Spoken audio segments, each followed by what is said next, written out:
Hello and welcome to the channel. My name is Warhammer, and in this episode we're going to be taking a look at the Warhammer 40,000 Tau faction and their lore. On the tabletop, the Tau are considered a gunline army, and rightly so. Effective use of a Tau army relies on keeping as much out of an enemy force's melee range as possible, deploying a gun line supported by all manner of exotic anti-grav tanks and integrated marker line networks to keep an enemy at bay, so that elite battlesuit units, armed with the best weaponry, can strike at the enemy with impunity. An army that relies heavily on units supporting each other through diverse combat roles. Their distinct armour and battlesuits in solid, bright colours also make them a visually appealing army, as does their artwork, and the fact that they are a newer 40k army. Seriously, they were my first army, only just having gone on sale as I got into 40k, principally because of this artwork. This is the artwork that got me into 40k, with the ethereal and the commander standing mysteriously in the background, the stealth suit in the foreground, the dead orc, the army stretching off to the horizon in the distance with different alien species mixed in. It was a very intriguing artwork that made me interested in the Tau. And you know, some people will say, if you are just starting the hobby, then you should start out with this or that army for X, Y, Z reasons. But honestly, I say just pick an army for what looks cool to you and jump on in. Besides, with the dreaded codex creep, who's to say if the army you are advised to pick will be good at X, Y, Z anymore in the future anyway. So, who are the Tau then? Well, the Tau share their name with their planet, Tau. Tau, there's an apostrophe in there for the planet. And that world lies way out there on the so-called eastern fringes of the galaxy, as it's known to the Imperium of Man, on the other side of a difficult to navigate area of space known as the Damocles Gulf. During the 35th millennium, as the human calendar has it, an Adeptus Mechanicus explorator ship known as Land's Vision discovered the Tau homeworld. It's quite Earth-like, if a little deserty and barren. They also encounter the Tau, who at this point have just upgraded from pointy stick to stick with pointy stone tip. And so the Mechanicus capture and dissect a few alive, tag the planet to be utterly cleansed of Tau and colonised by humans, and continue on their merry way. And that right there could have been the end of the Tau species, to be virus bombed from orbit by an advanced race as you can only look up and clutch your spear in terror.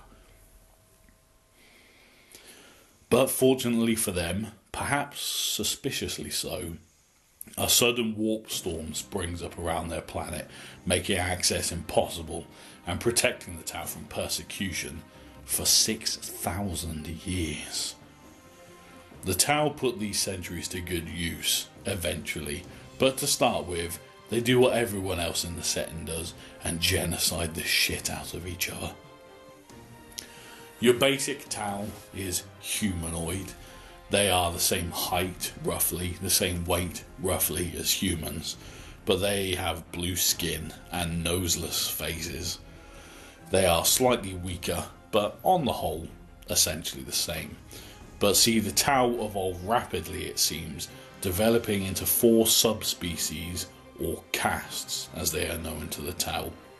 The Earth caste, who are builders, stonemasons, farmers, engineers and whatnot, who are stocky and short. The Water caste, politicians, bureaucrats and linguists, you know, who are just skinny little nerdy toothpicks. The Air caste, who evolve light bones and wings to soar high on thermals, skinnier still, but for a reason. And the Fire caste, remnants of the old plains hunters, who are larger than the average Tau and hot-blooded. And so we have the Tau castes happily murdering each other until the strange, mysterious 5th caste of enigmatic cats, called the Ethereals, just walk onto the scene. Their first appearance immortalised in the mythic tale, The Ethereals of Phaeton, which goes like this. The legend tells that on a mountain plateau called Fioton, an alliance of plains dwellers and airborne Tau laid siege to the mightiest walled city of the Builder Tau, a great fortress citadel. In vain the traders attempted to negotiate with the fierce plain warriors, but their blood was afire, and they would brook no treaty save for the kind delivered from the end of a rifle. For 5 long seasons the cannons of Fioton held the attackers at bay, but supplies were low, and disease was rife within the city walls. As night fell upon another bloody day's fighting, the leaders within Fioton were in despair, little knowing that succour was on the way. Emerging from the darkness, a Tau of unusual appearance walked into the besiegers' camp, asking to see the army's commander. He was softly spoken, yet it is said that he bore an undeniable authority, and the sentries to whom he had announced himself found themselves compelled to escort him to their leader. At the same time, within the walls of Fioton, a similar individual presented himself to the guards. How he had penetrated the defences of the city, he would not say. All he asked was that he be allowed to speak to the castellan of the fortress. Again, his request could not be denied, and he was permitted an audience with the ruler of the city. Within the hour, the fortress gates were opened, the stranger guiding the citadel's leaders towards the torch-lit camp of their attackers. As the enemies met, the newcomers, who called themselves ethereals, bade all to sit. Beneath a maiden moon of purest white, they began to speak. The mysterious strangers explaining that the skills of each tribe were unique and should be harnessed, and they spoke of a greater good that could be achieved if only they could put aside their feuding ways and work together. The 2 strangers talked through the night, their words heavy with great power. As the sun crested the horizon, a truce was agreed between the warring factions. Fioton was just the beginning. Soon more ethereals appeared, and their message of the greater good spread to every corner of the planet. The new philosophy took hold quickly. With the Eternocene Wars over, the Tau flourished as never before. Yeah, that's right. The ethereals just walk up and tell either side to lay down their decades-old conflict and unite under the greater good. And it works. No Tau can resist their softly spoken wisdom. A curious, and when you think about it, sinister twist. But nonetheless, united under the ethereals and the greater good, the Tau begin an explosive, dynamic technological expansion. Each caste was more closely controlled, and breeding between the castes was then expressly forbidden by the ethereals. The Tau race, all castes, became dedicated to the next achievement for the greater good, leading to monumental advancement in metallurgy, energy production, food production, medicine, transport, communications, weapons. The advancements were thick and fast. And so, with the planet becoming overcrowded, the ethereals tell the Earth caste to begin making rockets, and the Air caste to commence training for their expanded role from pilots to astronauts. And the Fire caste, meanwhile, continue to be warriors, but their fiery temperament is cooled by the ethereals' leadership, and they grow from vicious plains hunters into a professional soldiery consisting of the entire Fire caste, an army you were born into and progressed through the ranks of only by merit and battle honours, making them a potent fighting force, whose leaders, having learnt the hard way, spend decades writing war treaties and devising ingenious new stratagems which, combined with technological progress, leads the Tau to develop a fluid and inventive signature tactical doctrine. Seems like these mysterious ethereal lads have really turned things around, eh? Raised with the rigours of communal drill, the Firecast Academies train physical fitness, marksmanship, small unit tactics, and the importance of supporting fire. When a fire warrior is old enough, he or she enters active service as a trooper, a shazla, After 4 years on the line, each soldier must take a trial by fire. If they pass this ancient ritual, which varies from sept to sept, then they are fit to become a Shazwi, a veteran considered battlesuit worthy. It is a position of great honour amongst the Tau, and the goal of every member of the fire caste.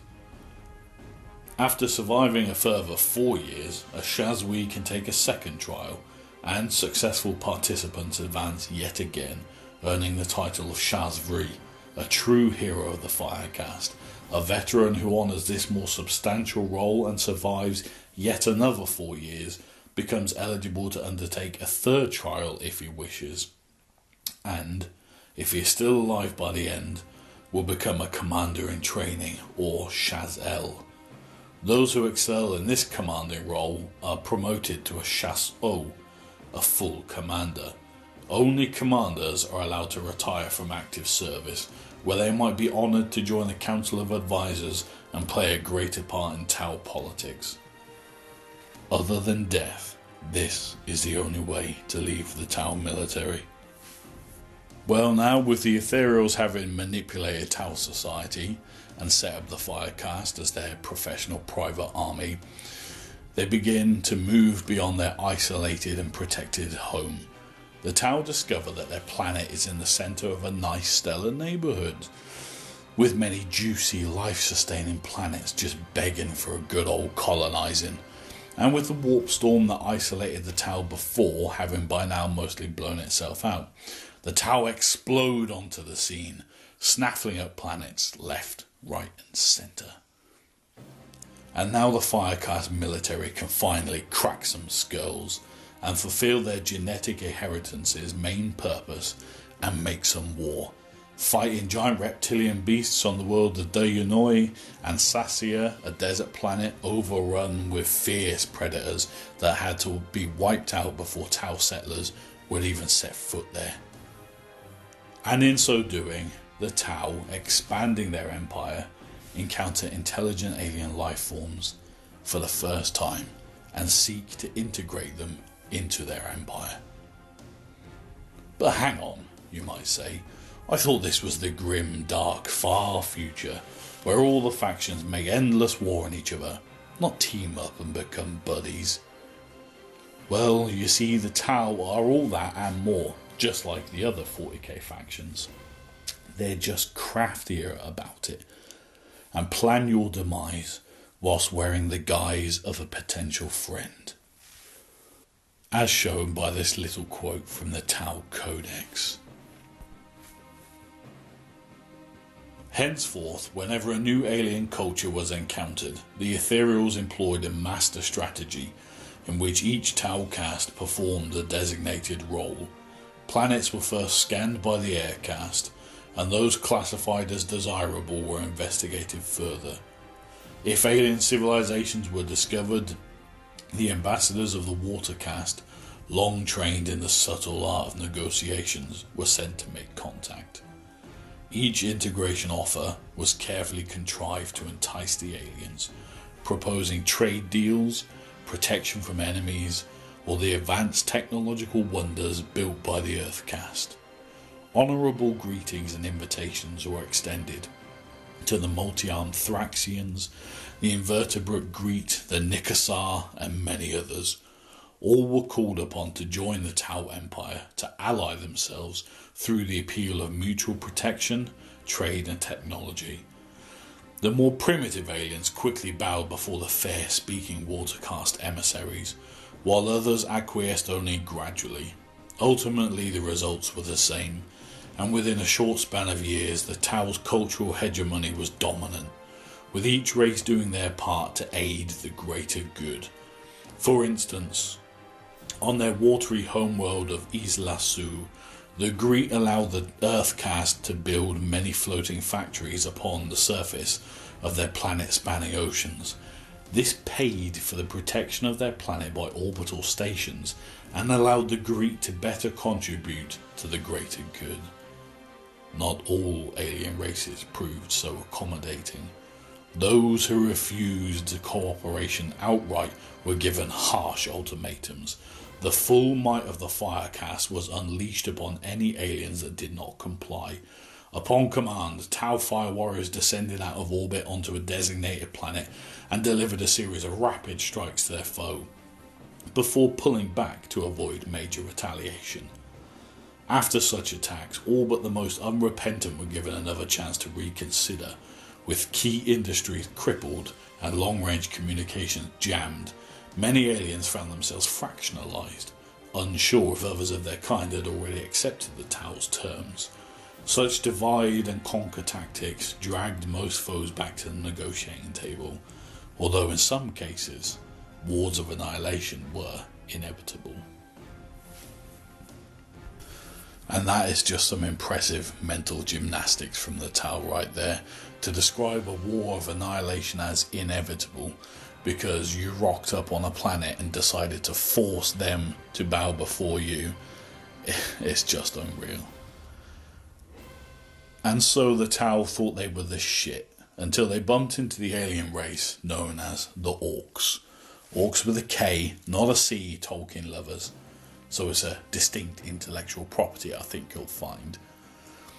See, the Orcs live only to fight. Seriously. They are brutal, cunning enemies. Their base intelligence can be misleading, because while certainly not geniuses, they have an instinctive understanding of war. They can cobble working starships together from scrap, and when an Orc is killed, his body releases spores that grow into new Orcs, which makes them like a damn plague. And no, we aren't getting into the old retcon lore where there were saggy-titted Orc females knocking boots with the boys. That particular element of the lore can die and be forgotten. Anyway, where was I? Oh yeah, so the Tau meet the Orcs, their first major 40k race, and try to absorb them into their empire. Gotta pity the poor Watercast envoy first sent to negotiate with a bloodthirsty Orc war boss. The Orcs, however, ain't having none of this guff, and the Tau quickly abandon all attempts to integrate the Orcs, and the Ethereals amend the first contact protocols to specifically exclude the Orcs, as there was no reasoning with them. And I mean, the Tau have a cheek, seeing as if they want your world, they'll get it. Either through diplomatic negotiation. If that doesn't work, they'll set the Firecast on you, and there's no reasoning. But, you know, whatever. The Orcs, to the Tau's dismay, can be found everywhere. Remote planets and moons, derelict ships, and even directionless asteroids. And the absolute lads are up for a right and proper scrap, wherever they may be found. Because of this, the Aircast fleets and Firecast armies learn over time to be constantly on vigil against the Orc menace, and many new technologies are developed fighting the Orcs, and some of the Tau Empire's greatest heroes earn their fame through battling the Orcs. Now, with the Orcs having thrown a spanner in the works, the Ethereals fall back on an interesting strategy called the Spheres of Expansion, whereby they will expand tactically, and only after a massive build-up of war materiel, colonists, ships and armies, they will then frenetically conquer planets, and then, before overextending themselves, cease and consolidate their gains, before doing it all over again after, a good few centuries, decades, with each sphere expansion taking longer and requiring more resources, even as it brings in more territory for the Tau to acquire. There have been many spheres of expansion, each marking frenetic growth and development. The first sphere expansion is the literal first time the Tau left their own solar system, or septs, as the Tau call a fully settled system, and each sept serves as the jumping point for further expansion once colonized and solidified as a tactical gain. However, as worlds and systems are colonized, the Tau find their primary limiting factor was they had no means of faster than light transportation, and even crossing from one side of the first sphere sept took more than a lifetime, which is a growth limiting factor and one hell of a commute. As the first sphere expansion comes to a close, the Tau encounter the alien race known as the Kroot. They are freaky alien bipedal avian cannibals and ferocious warriors. Seriously, the Kroot instinctively absorb the genetic material of their last meal, able to rapidly evolve intended traits, and are led by so-called shapers who direct their kindreds in what to eat and what traits to selectively evolve. And shapers are essential, as it's possible for a Kroot to get stuck in an evolutionary dead end and devolve like the Kroot hounds or the Krootox.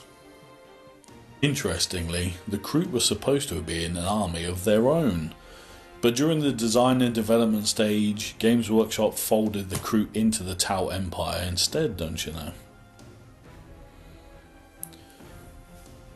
Well, the Tau find a Kroot spaceship, known as a War Sphere, under attack by the pesky Orcs again, and so the Tau fleet out of Dal Yith decide to team up with the Kroot, who were defending an outpost on the planet of Krath.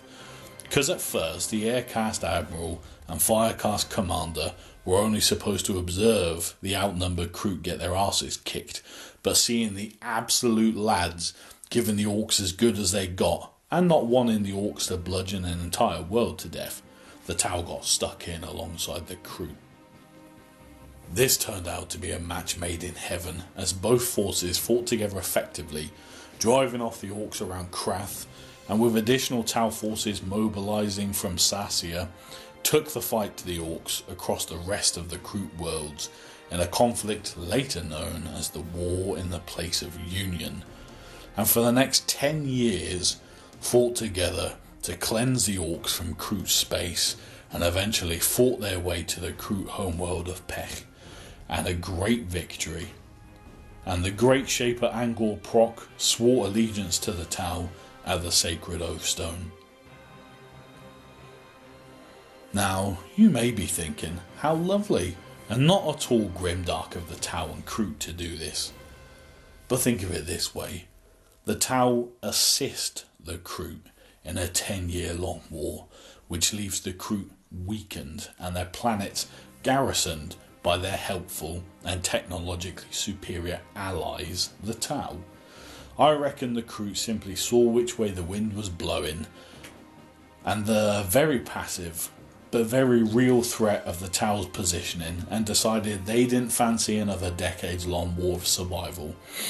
And so they pay lip service to the Tau's guiding philosophy of the greater good, all the while continuing mercenary work behind the Tau's back. The cheeky buggers. Oh, and in gratitude, the Shapers tell the Kroot not to eat Tau corpses because they saved them, which is, you know, just plain good manners. And as the Tau end the first sphere expansion, the Ethereals push all castes to excel for the greater good, revolutionizing infrastructure, developing far-ranged probes, rebuilding their thinly stretched armies and fleets, and inducting billions of Kroot auxiliaries, and inventing a new key technology, artificial intelligence. But only one thing eluded the Earthcast, faster than light travel, and no amount of the Ethereal standing over their shoulders would change that. The Tau have no psychers and barely register as a blip in the warp, having no knowledge of it themselves, and so when they finally made the technological breakthrough of the ZFR Horizon engine, it only made short hops into the warp, barely skimming it, protecting the Tau from the perils of the warp, whilst not being a particularly fast method of faster than light travel. For the setting, well, it was safer than literally every other faction's methods of transportation, and finally allowed them to kick off the second sphere expansion. As soon as faster than light travel was invented, the top ethereal, Arn Wei, declared it was time for round 2, and the Tau exploded outwards from their furthest holdings with frenetic activity. At this point, a proper legend rises through the ranks of the Firecast, a dangerously competent, deep-thinking, Sun Tzu rip-off strategic wunderkind, Commander Puretide. And he just knocks about the place, overachieving, having famous victories, leading his warriors to swift, low casualty wins, and being directly responsible for bringing many star systems into the Tau Empire, many of which would go on to become important septs themselves. And it's said that even the orcs learned to fear him, not because their lust for battle dimmed, but because his swift and flexible tactical style stole all the fun from battle. Puretide became the Firecast poster boy and led a long and distinguished career before, as all Tau leaders still personally lead their warriors in battle, is grievously injured and honourably discharged from service. Puretide became a hermit and sought to teach a style of warfare to promising students personally before his death. His philosophies and tactics were already taught in academies across the Empire, but only a select few trained under him personally atop his mountain retreat. His teachings were deemed so important that before he died, a detailed brain scan was taken by the Earthcast and a sophisticated holographic AI made, so that those the Ethereals deemed worthy could study at the feet of the old master still. But none fully grasped the full extent of Puretide's teachings, and many promising students instead formed schools of thought around single concepts that they could grasp. He was just that much of an exemplar of pure tactical brilliance. And with the mounting successes of the second sphere of expansion, the Tau crossed the area of space known as the Damocles Gulf to the Imperium of Man, and begin to find outliers of that mighty stellar empire in the form of rogue traders, deep space outposts, and eventually human colonies. And they begin to learn about humanity and the mighty Imperium of Man. And perhaps due to the Chinese Whispers effect, these are, after all, far-flung, rustic imperial worlds, who themselves have had little contact with the Imperium except to pay tithes. Well, the Tau believe they can toy with the sleeping giants. When the Imperium and the Tau first became aware of each other's true nature is unclear. The Tau, for their part, mostly encounter fringe dissidents or outright human renegades, those who were simply forgotten elements of a colossal empire. Some dafties in the Firecast call for war, but the Ethereals, particularly Arn Va, who is second only to Ethereal Supreme Arn Wei, well, he's worried about a bout with somebody well above their weight class, and decides on a more subtle approach, and begin trading with the humans. After all, Imperial tech being all skulls, smoke belching, clanking, health and safety nightmares, and Tau tech being all smooth, see, and no exposed wires, and you never have to pray to it, it just works. And best of all, you don't kill yourself if you roll a 1. What? Price? Well, for friends of the Tau Empire, this stuff is free. You just gotta tell your neighbour about us. And so, Tau goods were eventually being openly traded in markets, and Watercast diplomats were advising planetary governors, prepping for integration into the Tau Empire and the greater good. Across dozens of worlds, Watercast envoys whispered well-rehearsed words into the ears of planetary governors, like bloody Grima Wormtongue, and one by one they declared themselves free from the Imperium's rule. Now, the Imperium's response is slow in coming. It's vast, huge, and messages can take decades to get to someone in a position in that labyrinthian bureaucracy to do something about it, if the message is ever heard at all. Add to that the fact it had been around 6,000 years since the Imperium had first encountered the Tau, when the Tau had only just mastered fire. Then, an unknown ship of unknown alien make is discovered by the Imperial Navy ships at Devlin in the Ultima Segmentum and is swiftly destroyed. Bodies recovered from the wreckage are matched to the records of Land's vision at the same time as the reports from the Damocles Gulf about Tau infringement and human rebellion. Imperial authorities are stunned at the sudden development of the Tau's filthy Xenos tech. After all, in the Imperium, technology is controlled by religion, and if anything, over 6,000 years, the Imperial's tech had regressed, not advanced. And more terrifying still, the insidious Tau had conquered dozens of worlds with their poisonous ideology. There could be no doubt. The Imperium mustered a suitable response for the upstart aliens. The Tau were declared a dangerous Xenos species, and the Damocles Gulf Crusade was launched. The Tau were congratulating themselves for their seditious plot succeeding before getting a brutal reality check. Across the Damocles Gulf comes the Imperial Crusade, baby. Dozens of capital ships, 19 full regiments of Imperial Guard, and 5 provisional companies of Space Marines from dozens of chapters slam like a mailed fist into the Tau's smug face. Unprepared as the Tau were for the massive, brutal response of the zealous Imperium and their all-out fight-to-the-death credo, the initial Imperial engagements are stunning victories. Isolated outposts, colonized worlds, and fleets are swiftly destroyed, and the Imperials retake their worlds. And woe betide those who backed the Tau thinking they were the shit, as the punishments for consorting with Xenos are many and inventive. Pushing the Tau out of the Damocles Gulf and chasing them into their empire proper.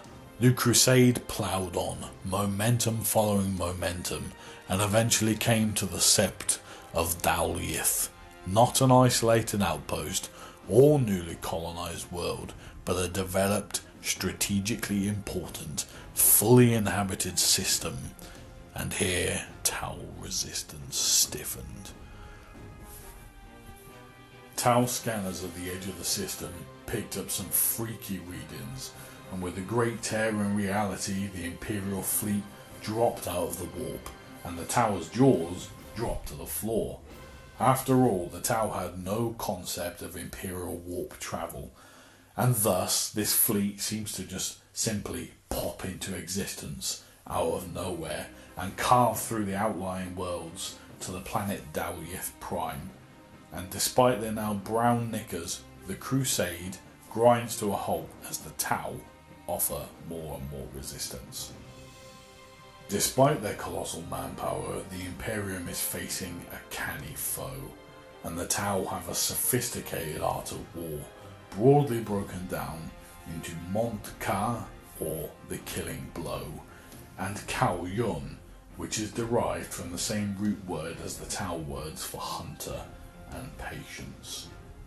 In an aggressive Mont Ka strategy, a Tau force may stand in readiness for days, awaiting the time to strike, reviewing the plan and running simulations with a strong emphasis on target priority and concentration of firepower to get that killing blow to an enemy force by destroying its vital elements and command and control.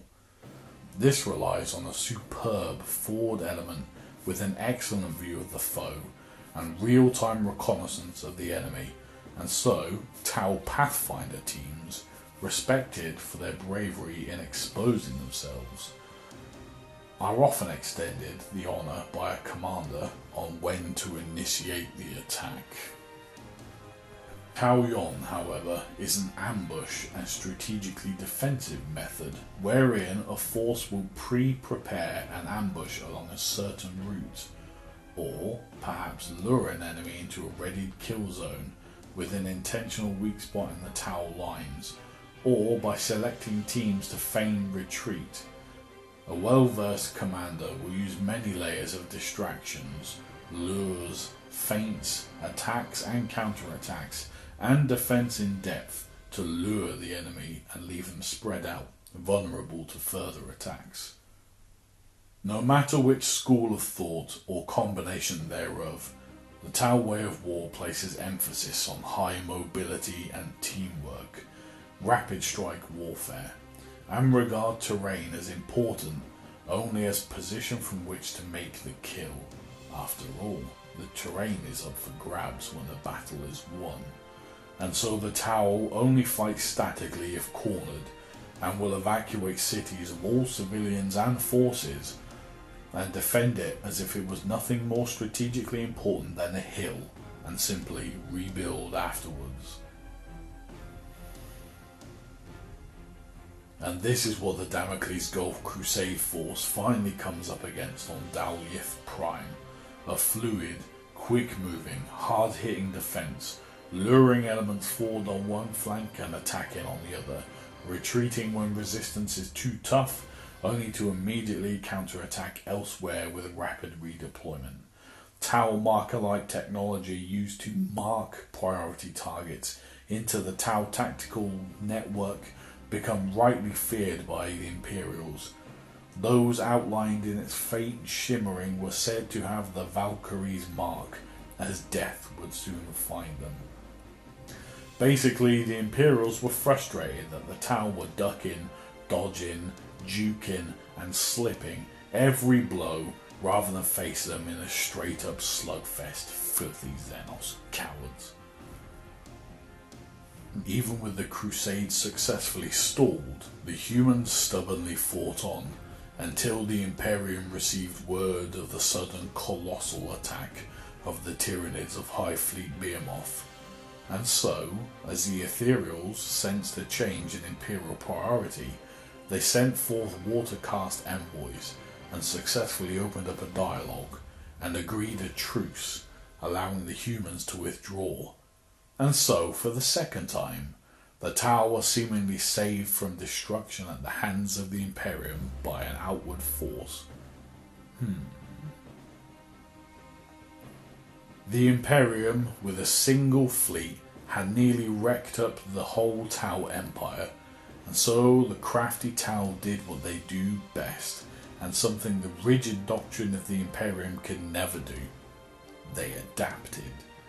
They gained insights into Imperial tactics, organisation and weaponry, and questioned captives at length to gain a better understanding of the foe. They had even captured and assessed a lot of human tech, but disregarded most as theirs was better, though there were a few tasty morsels that were truly eye-opening.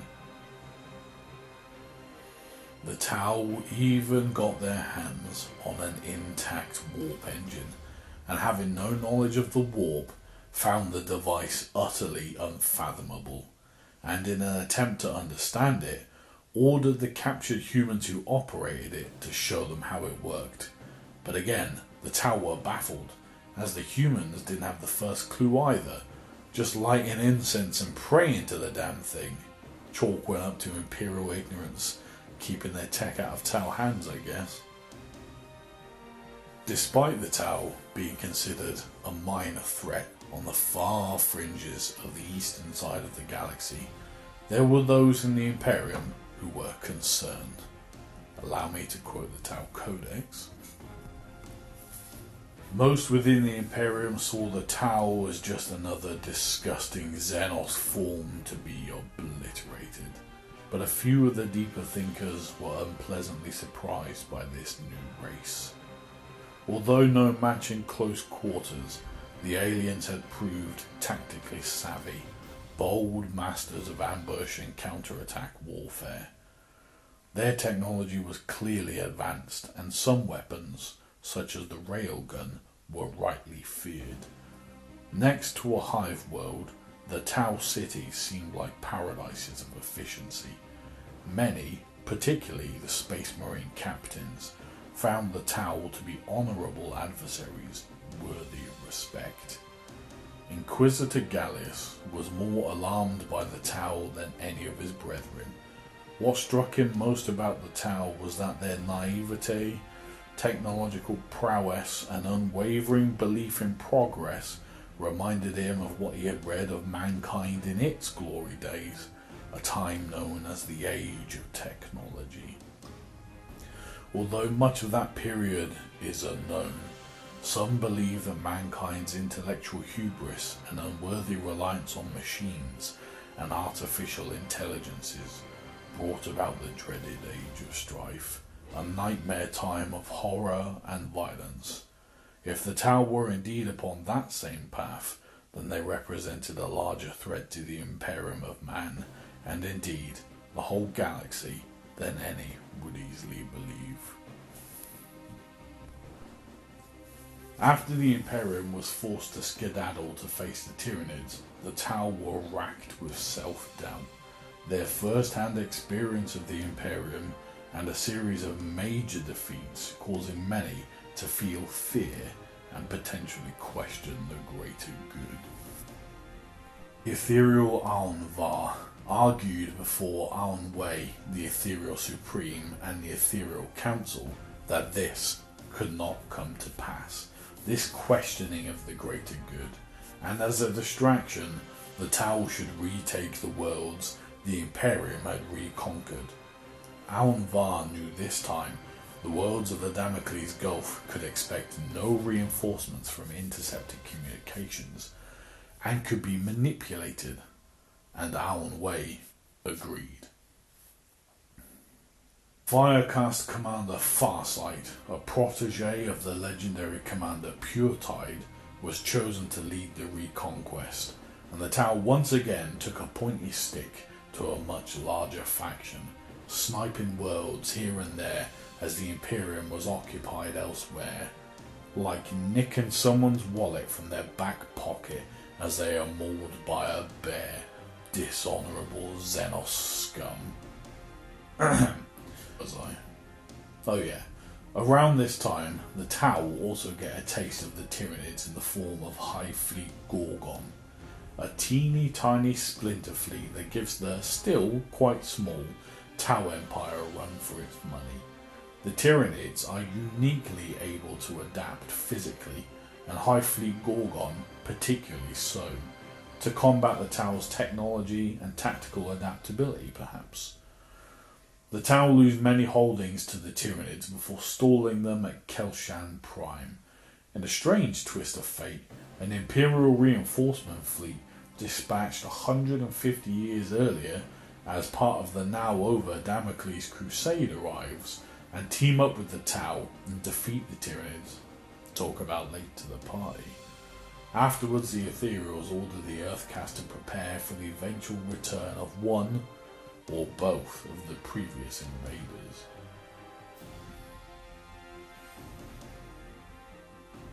As the Tyranids are fought off, Commander Farsight is hopping from planet to planet, reconquering them quickly and efficiently. As Aun-Var had predicted, the worlds of the Damocles Gulf had been left defenseless, and no match for Commander Farsight's devastating close-range tactics and signature bold thrusts. With only a single world left on the list, Farsight gets drawn away by his hated, age-old nemesis, the Orcs, who are taking advantage of the constant disorder in this area of the Damocles Gulf to probe at the newly reconquered Tau planets. As Farsight leads swift raids against the Orcs, events begin to snowball, and the Orc force grows into a sizable warg.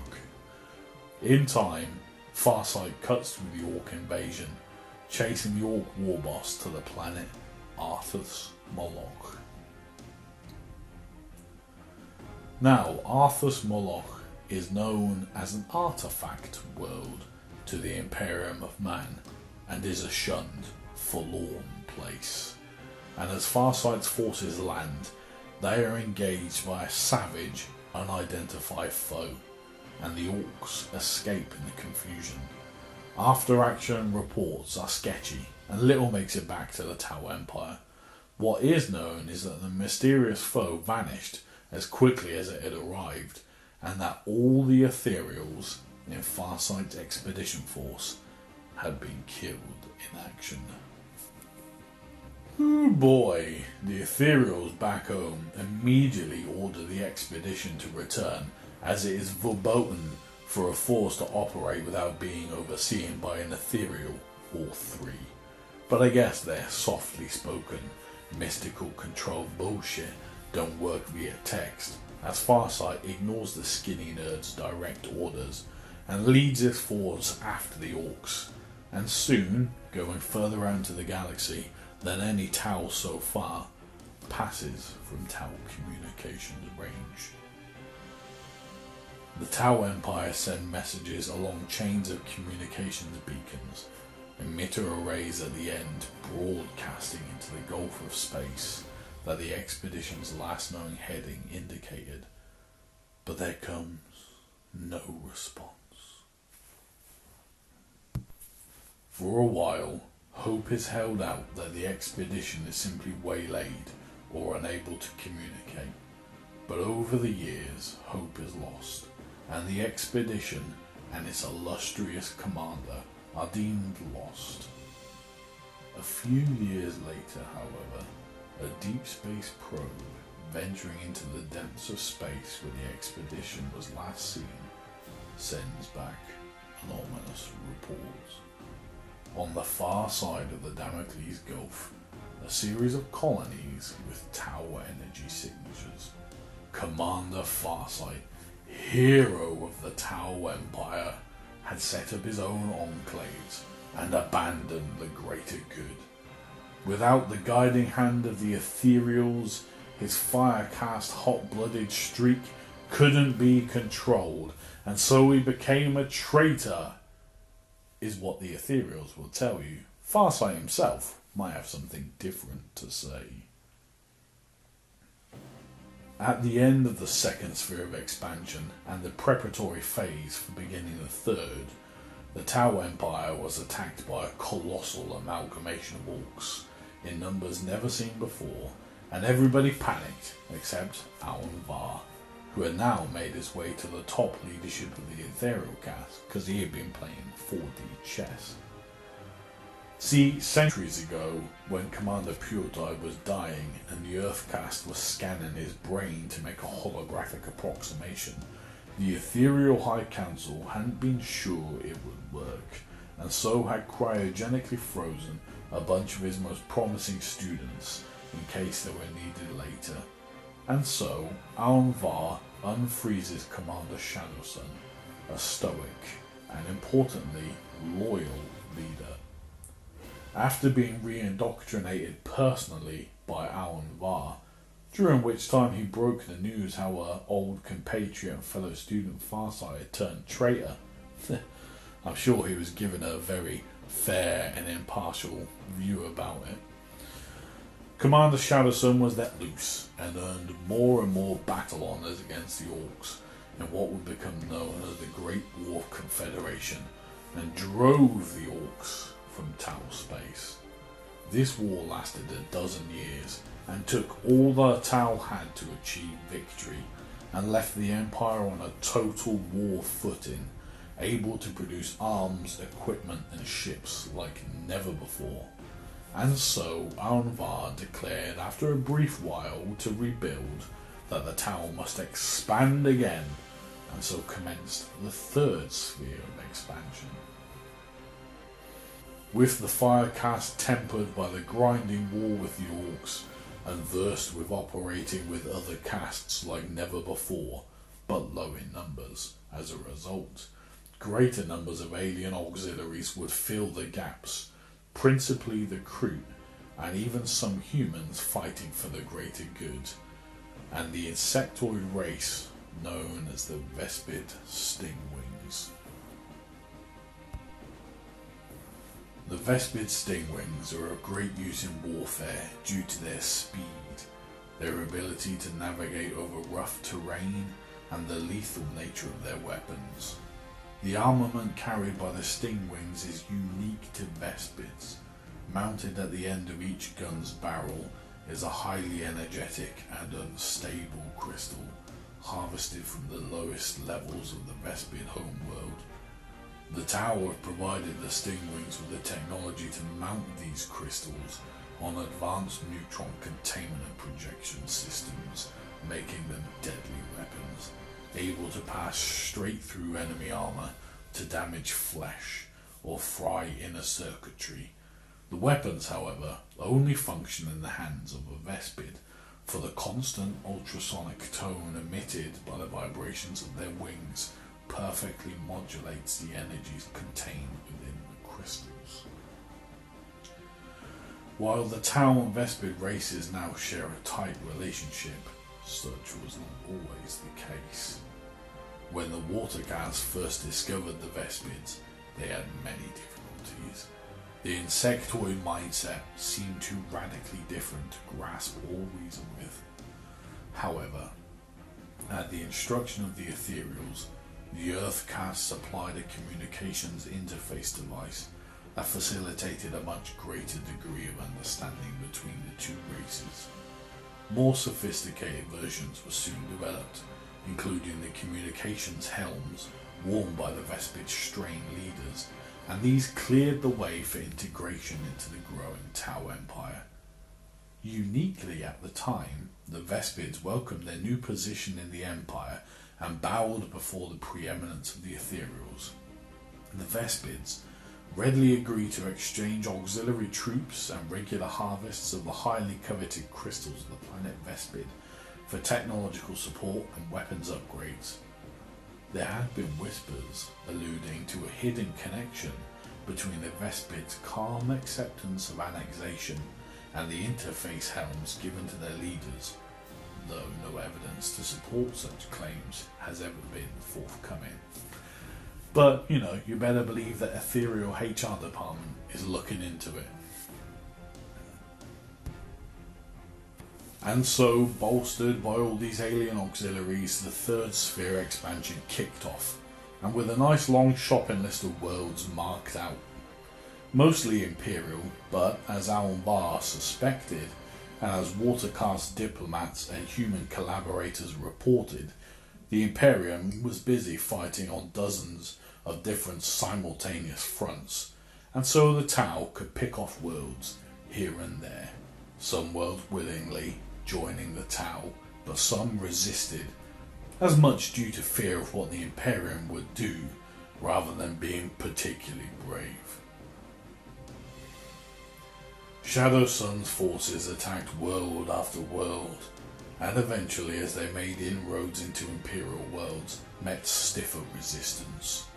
And so Tau forces scattered and made hit-and-run attacks against multiple systems until the Imperium settled into a solid defense of a few key worlds, just as planned, as then Shadow Sun reunites her fleets into a single armada and attacks the vital Imperial hive world of Agrellan, a fortified gateway planet that was the gateway to a clutch of tasty, richly resourced worlds beyond. The Tau attacks suddenly and swiftly, deploying new advanced technologies. The Tau are always inventing and field testing new AI drones, tanks, fighters, support systems, and battle suits. And the end of the battle is brought around by the new XV-104 Riptide battlesuit. Invention of new technology has always been a Tau strength, and the battlesuit their signature weapons system. The battlesuit earns the nickname the Mantle of Heroes. The foremost sign of reputation and honour amongst the warriors of the Firecast are their battlesuits, the apex of the Tau's military technology. Battlesuits are advanced suits of armour which are piloted as much as worn. There are a variety of different models, each geared towards a different battlefield role. The lightweight stealth suit XV-25 or stealth suit contains a powerful disruption field to camouflage it even in the open, while the more ponderous and heavy broadside battlesuit XV-88 carries weapons equivalent to a tank. The mainstay of all battlesuits, however, is the versatile Crisis battlesuit XV-8 and its derivatives, which are capable of carrying a wide variety of weapons and support equipment to optimize them for fighting in any situational role. Standard nomenclature has it that each model of battlesuit is characterized by various numbers, the first denoting its size or which mass class it belongs to, the second its evolution in the design process. The earlier the number, the more likely the model is still in prototype mode. For example, in the XV-22 stealth battlesuit, the one made famous by Commander Shadowsun, the first 2 denotes it as a smaller grade suit, whilst the second digit means it's still undergoing field testing. There are always new prototypes, upgrades and weapons fittings in the works for battlesuits, and the latest model to arrive on the front lines is the mighty XV-104 Riptide battlesuit. In addition to their weapons, battlesuits carry the latest upgraded equipment, such as jetpacks, recoil absorbers, or any number of additional support systems, including drone controllers, target locks, shield generators, or advanced sensors. Some rare marks of battlesuits carry wholly unique gear, such as the space-going XV-8-06 Crisis Cold Star, of which each is fitted with integrated interface armor. No matter its model, each battlesuit is a high-tech marvel and maintains a balance between offensive capability, armored protection, speed, agility, and utility. It is little wonder then that only the most experienced of fire warriors are promoted to Shatsui, the honoured rank deemed worthy enough to pilot a battlesuit. And so, due to advanced Tau tactics and technology, and the Imperium being engaged in many thousands of planets throughout the galaxy, the Tau Third Sphere expansion is an unqualified success, with Shadowsun having even predicted arriving Imperial reinforcements attacking the nearby Zeiss sector, elite space marines wreaking carnage, and Shadowsun simply sacrifices the sector in order to make more worthwhile gains elsewhere. Ooh, see, there's a touch of grim dark right there. Who says the Tau are all noble, bright, eh? And so the Third Sphere expansion ends as an unqualified success, and the Ethereals order the consolidation of the gain system and the build-up for what will surely be an even more glorious Fourth Sphere expansion. Well, it weren't. After a brief battle, the Imperials called the Second Agrellan Campaign. Agrellan, which the Tau had renamed to Mugalath Bay, which was a campaign featuring a host of famous names: Chapter Master Kavian Shrike of the Raven Guard, and Master of the Hunt White Scar's third captain Corsaro Khan, against Commander Shadowsun and Aunvar, and Commander Farsight even, teaming up with the Tau with his Enclave forces. And like most times named characters meet and fight each other in the lore, they seem to meet each other on the field, but are saved by the mighty, impenetrable plot armor, with the notable exception of Aunvar, as the Imperials had loosed an Officio Assassinorum execution force on Tau command, a proper hazard. 4 types of exotic, highly trained assassins, due to the aforementioned plot armor, they mostly fail in the lore, well, except their own lore. But old Anvar gets cornered by a Colexus assassin and faces his end at the hands of that soulless abomination. The Imperials eventually had to pull out because they were needed elsewhere, and the Tau think they're the shit until the repeating Imperials inflict exterminatus on Agrellan as a final fuck you, immolating the planet and many millions of Tau. Well done, the Imperium. Yep, fight a campaign for a planet deemed too important to lose, and then just destroy it when you lose anyway. Well done. Despite exterminatus, Farsight and Shadowsun make it out because of plot armor and go their separate ways. Well now, the Tau are in a bind. When the Imperials scragged Agrellan, or Mugalath Bay, and reinforced worlds in the area, they effectively stalled Tau forward progress. And with Necrons of the Sortek dynasty to the east, and a bunch of dead worlds to the west, thanks to High Fleet Gorgon, which was now reforming slowly and having to cover up the death of Supreme Leader Ethereal Almvar, the Tau thought things were as bad as they could get. Oh boy, were they wrong. The galaxy then suddenly tore in two. The Cicatrix Maledictum roared into life, annihilating many Tau worlds, killing millions, and connecting every warp anomaly in the galaxy together, from the Eye of Terror to the Hadex anomaly.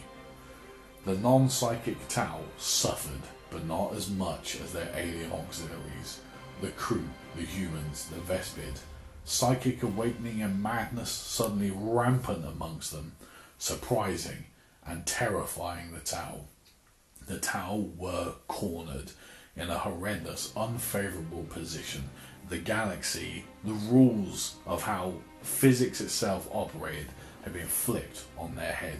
They were surrounded on all sides by enemies and trapped in a little corner, and they had a severe reality check about how their tiny empire could be easily wiped out by any faction of the setting if they were truly focused upon. But the Tau must expand, as their stellar neighbourhood is dense with stars, which allowed the initial expansion of their empire to be rapid, but as a consequence, a single supernova could end it all, and the doctrine of the greater good demands enlightenment be brought to all corners of the galaxy. And so, being trapped, the Tau need out. Well, the Earthcast come up with just the thing. They've been studying that old Imperial warp engine, and they think they have it cracked, and develop the AL-38 Horizon engine, allowing the Tau faster than light travel.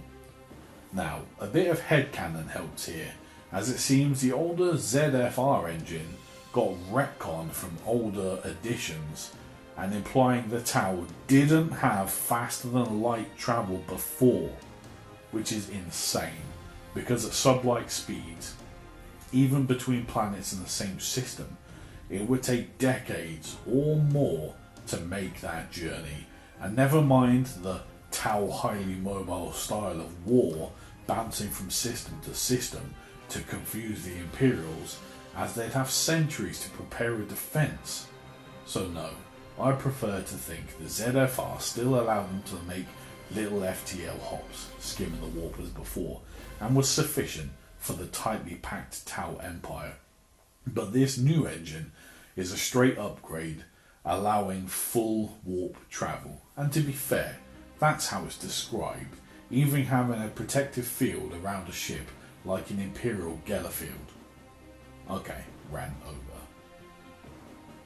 And so the Earthcasts say, yeah, we have this wicked new engine. The only field testing issue is don't activate too many fields all at once. Have a fleet jump in phases. Okay? But you know management, right? So the Ethereals see a way to distract from troubles at home and expand once again. get a fourth sphere of expansion on the go with the new engine. And so Commander Shadowsun recommends a pupil of hers, Commander Surestrike, to lead, so she can go back into cryogenic storage or whatever. The Ethereals have the fleet gather and activate all of their engines at once, because it'll make for a fantastic shot for all the cameras there broadcasting this incredible moment. The moment their technology will be able to breach the Cicatrix Maledictum, the Great Rift, and allow the tower to escape this corner of the galaxy. And the Earth-cast scientists and engineers go, wait, what? Then the fleet activate their engines and tear a gaping hole in reality. The fleet plunging in out of control. Every ship in full reverse. Thrusters burning white hot. Ships colliding. Breaking up. Screams of terror and death on every channel as the fleet is swallowed whole into the warp on live TV. The Ethereals scramble to contain this shit show, and the fourth sphere expansion is considered lost. But that wasn't so. Cast wholly and unprotected into the warp, a fate considered worse than death, Commander Surestrike's forces are assaulted by all manner of unknown creatures, more than likely demons, and are saved by a powerful, many-armed entity who casts them back out into the real universe, deep in Imperial space, creating a wormhole between the Tau Empire and the Imperial region known as the Chalnath Expanse. Commander Surestrike sends messages through this wormhole back to the Tau Empire. Time passes differently in the warp, and who knows relativistically how long Surestrike's fleet was in the warp, but to the Tau Empire the coded message coming in were decades out of date, but authentic, and so communication was established, and a fifth sphere of expansion was assembled to be led by Commander Shadowsun, defrosted again, and sent through the wormhole, now dubbed the Star-Tide Nexus, and is met on the other side by Surestrike and his tattered forces.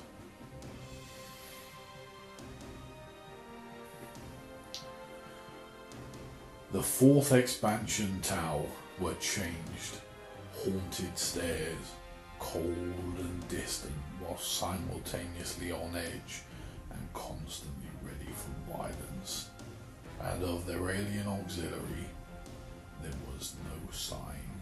The Tau of the fourth sphere believed the foul abomination that saved them in the warp, for whatever reason, was formed of the psychic manifestation of the auxiliary's perception of the greater good. And their more psychically attuned auxiliaries had been subject to psychic awakening, rampant mutation, and demonic possession right before the shocked Tau, who doubtlessly spent their time in the warp fighting demons and hideously altered former allies as they plunged through that mad maelstrom. They had a proper introduction to 40k Grimdark and are forever changed by it. Shadowsun folds Surestrike's forces into her own and sets about fortifying the space around the entrance into the Star-Tide Nexus with space stations and emplacements, and names it Nemyar Atoll.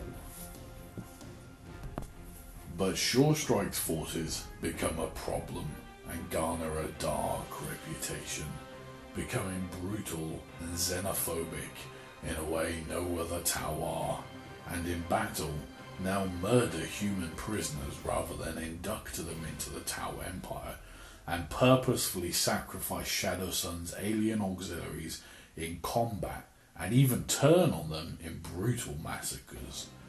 Shadowsun and the Ethereals eventually recall and discipline all Fourth Sphere commanders with a ritual punishment known as the Malkla, before being returned to the ranks or being sent back to the Empire for re-education and re-indoctrination. But nonetheless, the Fourth Sphere Tau continue their xenophobic attacks on their own allies, and after a bloody massacre and subsequent Kroot uprising on the colony of Kaisan, all auxiliaries are removed from Fourth Sphere forces. But the Fourth Sphere Tau are never removed from service, as they are needed. Following the Great Rift, the forming of the Cicatrix Maledictum, psychic awakening, demonic incursion are rampant, and the warp spills enemy fleets out all over the galaxy at random, and the Tau face orcs, Tyranids, humans, and countless enemies besides, desperately trying to understand what the Great Rift is and why it agitates and changes the other, more psychically sensitive races. Then the Death Guard attack. Corrupted Chaos Space Marines who worship the god of disease, Nurgle. The Tau haven't faced an enemy like it on such a scale.